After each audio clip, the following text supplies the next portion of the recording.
Praise lord. ఈరోజు మన ఆశీర్వాదం కొరకై దేవుని వాక్యం, ఎల్లప్పుడూ ప్రార్థన చేయుచు మెలకుగా ఉండుడి.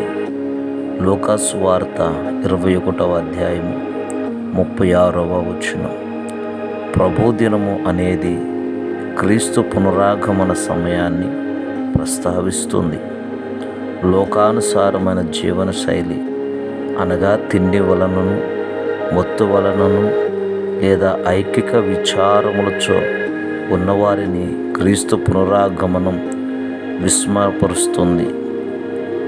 దీనికి సరైనటువంటి దృక్పథం ప్రార్థనాపూర్వకంగా మెలకుగా ఉండటమే. తండ్రి మనకు ప్రార్థనను ఆయుధముగా ఇచ్చాడు. అది సాతాను కోటగోడలను కూల్చివేస్తుంది. సాతాను నిర్మించిన దుర్గాలను, బురుజులను అది మన జీవితంలో నుంచి తొలగిస్తూ ఉంది.